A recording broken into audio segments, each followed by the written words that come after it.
인간 사회처럼 동물 사회에서도 리더가 있습니다. 이 강의에서는 동물의 리더에 초점을 맞췄는데요. 오늘은 그 첫 번째 강의, 좋은 리더가 있는 무리가 성공적이다. 저는 이화여대 에코과학부의 장희권 교수입니다. 저는 평생 동안 동물의 행동과 생태를 연구해 왔는데요. 진화 생물학적인 관점으로 리더십을 들여다볼 것인데요. 그래서 제일 먼저 리더십이라는 것이 도대체 무엇인지, 그리고 리더십은 어떻게 기원하였는지, 그리고 리더십이 동물 사회에, 그리고 궁극적으로 우리 인간 사회에 왜 중요한 거에 대해서 말씀드리겠습니다. 왜 동물의 행동인가? 사실 제가 늘 듣는 질문인데요. 저는 이렇게 생각합니다. 동물에 대한 이해가 궁극적으로 우리 인간에 대한 이해입니다. 여기 동물들을 쭉 세워놓고, 그리고 제일 마지막에 인간 갖다 놓고 이렇게 쭉 비교를 하는 거예요. 그러면은 우리 인간이 이 다른 동물에 비해서 어떤 점이 같고 어떤 점이 다른가? 자, 이걸 이용해서 우리 인간의 가장 본질적인 면을 찾을 수가 있어요. 이 강의도 마찬가지인데요. 다양한 동물 사회의 리더십을 우리가 연구해서 이 리더십의 본질이 무엇인가? 그렇게 함으로써 우리 인간의 리더십에도 적용할 수 있습니다. 제일 먼저 코끼리에 대해서 말씀드리겠습니다. 잘 아시다시피 가장 거대한 육상동물입니다. 코끼리 사회의 리더는 누구일까요? 네, 바로 가모장인데요. 가부장의 반대말이라고 할 수가 있겠죠.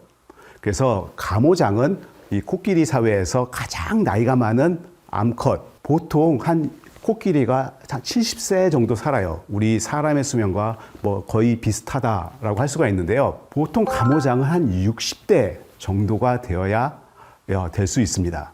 그렇기 때문에 할머니라고 할 수가 있겠죠. 이 코끼리는 암컷 중심 사회입니다. 암컷 중심 사회는 이 암컷 유소성 그리고 수컷 분산으로 만들어지는데요. 자, 여기 코끼리 새끼가 태어났어요. 근데 이 암컷은 청소년이 된 이후에도 계속 무리에 남아 있어요. 이에 비해서 수컷은 성장하고 이 청소년기가 끝나면 그 무리를 떠납니다. 자, 그래서 여러분의 입장에서 보면은 할머니, 엄마, 나, 동생, 이모 전부 다 이런 식이에요.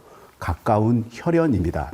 이 암컷 중심 사회에서는 공동 육아라든가 이 포식자 방어를 할 때 이타성이 잘 발달되어 있어요. 나를 희생해 가면서 남을 도와주는 거예요. 왜 이것이 가능할까요? 바로 혈연으로 연결되어 있기 때문입니다. 이 코끼리 육상 동물 중에서 가장 거대하기 때문에 이 포식자가 없을 것 같은데요. 유일한 포식자가 하나 있어요. 바로 이 사자입니다. 사실 코끼리는 한 서너 살만 돼도 이 덩치가 너무 거대해지기 때문에 아무리 숫자가 많은 사자 무리라 하더라도 덤빌 수가 없어요. 자, 그래서 이 사자들은 이 코끼리의 새끼를 공략하는데요. 이 사자도 이 무리를 지어서 이 협동 사냥을 합니다. 숫사자가 암사자보다 훨씬 더 위협적이고요. 자, 그렇지만 한 마리보다는 여러 마리의 사자가 있을 때 훨씬 더 코끼리한테 위협적이죠. 그리고 작은 무리보다는 이렇게 아주 큰 무리가 있을 때 이 코끼리에게 훨씬 더 위협적입니다. 이 사자의 으르렁 소리가 들려요. 가모장이 소리를 딱 듣고 밀집대요. 딱 그러면은 이렇게 모이는 거예요. 전면에 거기에 가장 이렇게 건장한 코끼리들이 있고 그 안에는 이 새끼 아니면은 이렇게 어린 코끼리들이 있습니다. 자, 우리가 이것을 밀집 대형이라고 해요. 그 다음에는 가모장이 소리를 또 잘 들어요. 도대체 저 앞에 이 사자가 몇 마리나 있는지, 어느 정도 위협적인지, 저 정도면 우리가 충분히 해볼 수 있어. 자, 그러면은 이 가모장이 명령을 내려요. 앞에 있는 건장한 코끼리한테 돌진. 자, 그러면은 이 건장한 코끼리 세 마리가 쭉 앞으로 가요. 사자 무리한테. 자, 그러면 사자들이 이제 겁을 먹고 도망가는 것이죠. 여기서 이 가모장의 판단이 굉장히 중요한데, 그 사자의 위협에 맞춰서 적절한 방어 행동을 해야 돼요. 코끼리 사회는 이합 집산 사회예요.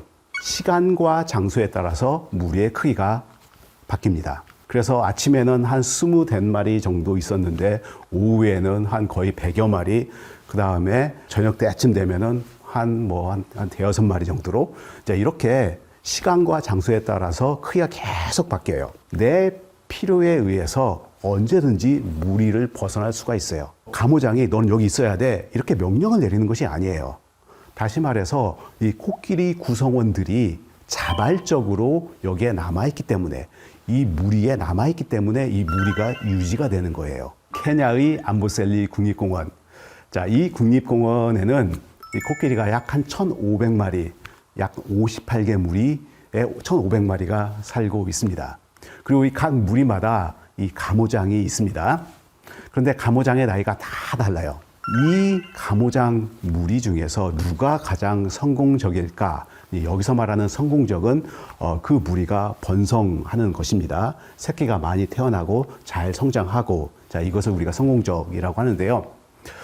쭉 조사를 해봤더니 재미있게도 나이가 많은, 연세가 있는 가모장이 이끄는 무리가 성공적이었어요. 왜 그럴까요? 코끼리는 굉장히 놀라운 기억력을 가지고 있어요. 한 수십 년 전에 만난 그 코끼리죠. 그 코끼리도 정확히 기억하고 그 누구인지 구별을 해요. 이 집단에서 어떤 코끼리가 누구다, 이것을 아는 것은 굉장히 중요합니다. 이 가모장이 딱 이렇게 가는데 저기서 어떤 수컷 한 마리가 소리를 내는 거예요. 근데 딱 들어보니까 이건 난폭한 수컷이야. 그러면은 저기로 안 가죠. 그럼 다른 방향으로 무리를 이끌고 가는 거예요. 그 근처에 있는 모든 코끼리 소리를 듣고서 누구라는 걸 다 알고 그 위험을 다 회피할 수가 있는 것이죠. 이거 굉장히 중요해요. 그리고 가모장의 기억력이 거의 절대적인 위력을 발휘할 때가 이 가뭄이 들 때인데요. 몇 달 동안 비가 내리지 않았어요. 그래서 근처에서 이 마실 수 있는 물이 다 말라버렸어요. 자, 이때 이 가모장은 생각하는 거예요. 이제 기억력을 되살리는 거죠. 생각을 해보니까 몇십 년 전에 우리 할머니가 자, 이렇게 가물었을 때 우리를 이끌고 어디를 갔어. 사막으로 한 며칠 동안 행진해서 갔어. 그래서 거기를 봤더니 거기에서 물이 나왔어. 그것을 기억하고 자기 무리를 이끌고 거기로 가서 그 물을 찾는 거예요. 이 가모장의 기억력이 무리를 살리는, 무리를 번성하게 하는 원동력입니다. 그리고 나이가 많을수록 훨씬 더 많은 그런 기억력을 가지고 있겠죠. 그래서 가모장의 리더십 하면은 사실 절대적인 리더십입니다. 구성원들이 가모장이 이끄는 대로 다 복종을 해요. 사실 독재인데 그렇지만 절대 군림하지는 않습니다. 자, 두 번째는 늑대인데요. 사실 우리 인류하고 굉장히 친숙한 동물이에요. 이 늑대는 가장 연구가 많이 된 동물이기도 하고 또 가장 많은 책이 출판된 동물이기도 합니다. 늑대의 리더는 알파 수컷입니다. 첫 번째 수컷이라는 뜻이죠. 이 늑대의 사회를 보면은 이것은 우리 사람으로 치면은 가족이에요. 엄마하고 아빠가 있죠. 이것을 알파 수컷, 알파 암컷이라고 합니다. 자, 그리고 새끼들이 있어요. 나이, 터울이 있는 이러한 새끼들로 구성되어 있죠. 그래서 늑대 무리는 한 5마리에서 한 11마리 정도 되고요. 가끔 여러 가족이 합쳐서 보다 큰 무리를 이루기도 합니다. 자, 늑대는 이 협동 사냥으로 유명한데요. 여러 마리의 늑대가 동시에 이 먹이를 공략하는 것이에요. 늑대 하면은 우리 큰 개 정도로 생각하면 되는데요. 그래서 보통 한 무게가 한 40에서 한 50, 60kg 정도 됩니다. 자, 그렇지만 이 협동 사냥은 그 자기 몸무게보다 훨씬 큰 먹잇감을 공격할 수가 있어요. 그래서 북미에서는 그 엘크라는 굉장히 커다란 사슴이에요. 한 225kg에서 330kg 정도 나가는 그런 사슴도 공략할 수 있고, 심지어 무게가 1톤 정도 나가는 들소도 바로 이 협동 사냥으로 공격할 수가 있습니다. 자, 이때 협동 사냥을 하는 것을 보면은 이 무리를 총 지휘하는 것은 알파 수컷이고, 그리고 보통 암컷이라든가 아니면은 그 젊은 그런 늑대들 있죠. 그들이 먼저 추격을 시작을 해요. 그래서 이 먹잇감을 계속 특정한 방향으로 그리고 지치게끔 계속 이렇게 추적을 합니다.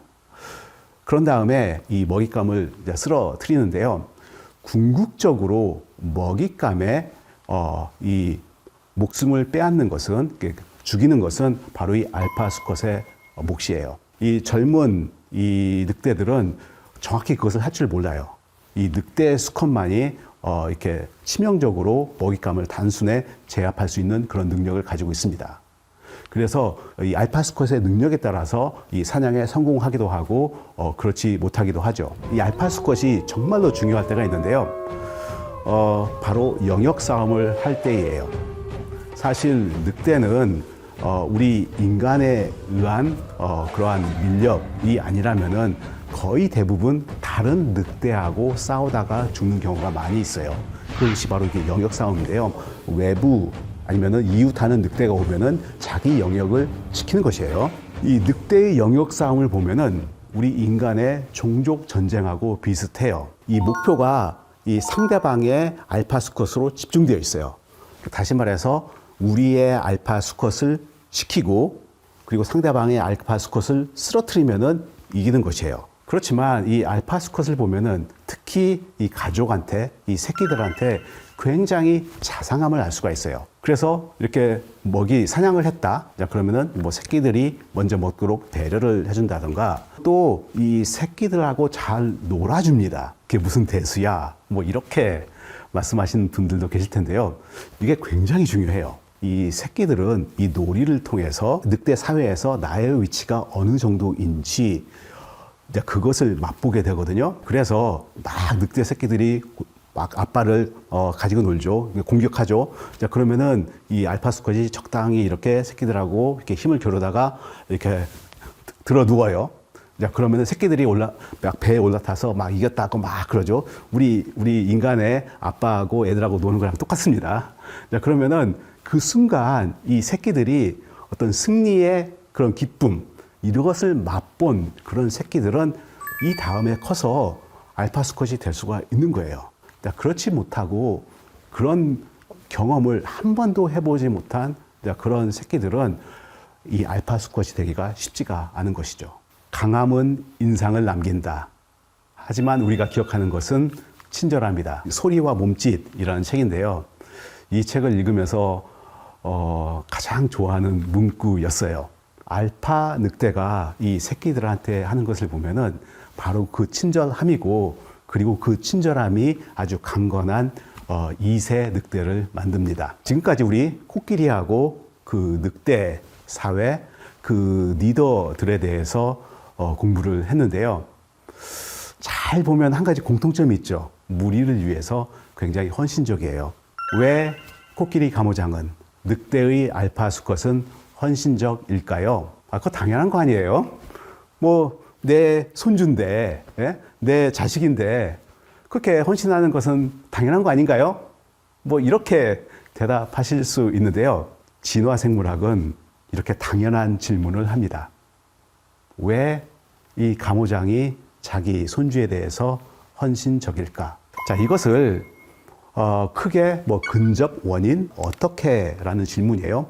주로 그 행동의 인과관계와 그 발생에 관한 질문이고요. 그리고 궁극원인은 왜 헌신적일까? 자, 이것은 특정 행동의 진화와 기능과 관련이 있습니다. 그래서 이 리더십 행동의 진화적 이해하면은 특히 두 번째, 이 궁극원인과 관련이 있어요. 어떻게 행동이 생존과 번식에 기여를 하는가? 근데 여기서 있잖아요. 중요한 게 한 가지 있어요. 누구의 생존? 누구의 번식? 일까요? 가모장의 생존, 가모장의 번식이에요. 알파 수컷의 생존, 알파 수컷의 번식입니다. 이 질문에 대한 대답은 우리가 혈연 선택으로 답을 할 수가 있는데요. 한 개인이, 자, 이 경우에는 가모장 아니면 알파 수컷이죠. 비용을 치르더라도 혈연, 자기 가족이라든가 친척이죠. 혈연의 번식 성공도를 높여주는 행동입니다. 혈연끼리는 유전자를 공유해요.